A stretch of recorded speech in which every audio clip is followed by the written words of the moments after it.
ശാന്തനുപുരം ഗംഗാനദീതീരത്ത് നിലകൊള്ളുന്ന മഹാരാജ്യമാണ്.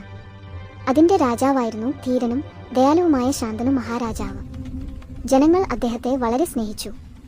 പക്ഷേ രാജാവിൻ്റെ ഹൃദയം പലപ്പോഴും ഒരുമയില്ലാതെ ഒഴുകുന്ന ഗംഗയിലേക്കാണ് തിരിഞ്ഞിരുന്നത്. ഒരു ദിവസം ശാന്തനു നദീതീരത്തേക്ക് വേട്ടയ്ക്ക് പോയി. അപ്പോൾ അവൻ കണ്ടു വെള്ളത്തിനരികിൽ ഒരു ദിവ്യപ്രകാശം. അത് ആരായിരിക്കും? അതുതന്നെയായിരുന്നു ഗംഗാദേവി, സുന്ദരിയും ദിവ്യമായ ശാന്തതയുമുള്ള ഒരു ദേവത. ശാന്തനുവിൻ്റെ മനസ്സ് ആ ദേവതയിൽ ഒതുങ്ങി. ശാന്തനു അവളോട് ചോദിച്ചു, ദേവി, നിനക്കൊപ്പം ജീവിതം പങ്കിടാൻ എനിക്ക് ഭാഗ്യം ലഭിക്കുമോ?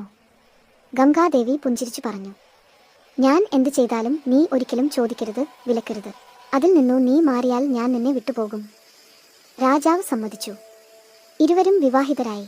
വിവാഹത്തിന് ശേഷം ഗംഗാദേവി ഓരോ കുഞ്ഞിനെയും പ്രസവിച്ചു. പക്ഷേ അത്ഭുതം, ഓരോ കുഞ്ഞിനെയും അവൾ പിറന്നയുടൻ തന്നെ ഗംഗാനദിയിൽ മുങ്ങിച്ചു. ശാന്തനുവിൻ്റെ ഹൃദയം പൊട്ടിപ്പോയി. എങ്കിലും അവൾ പറഞ്ഞ വാക്ക് ഓർത്ത് അദ്ദേഹം ഒന്നും ചോദിച്ചില്ല. 7 കുഞ്ഞുങ്ങളും നദിയിലേക്ക് മുങ്ങി. 8ാമത്തെ കുഞ്ഞിനെ മുങ്ങിക്കാൻ ഗംഗ വീണ്ടും എത്തിയപ്പോൾ ശാന്തനു അത് കണ്ടുപിടിച്ചു. ഇനി ഞാൻ മിണ്ടാതിരിക്കില്ല ദേവി എന്ന് അവൻ വിളിച്ചു. അപ്പോൾ ഗംഗാദേവി പറഞ്ഞു, മഹാരാജാ, നീ നിന്റെ വാക്ക് ലംഘിച്ചു. ഈ കുഞ്ഞ് ദേവവ്രതൻ, ഭീഷ്മൻ, മഹാവീരനാകും.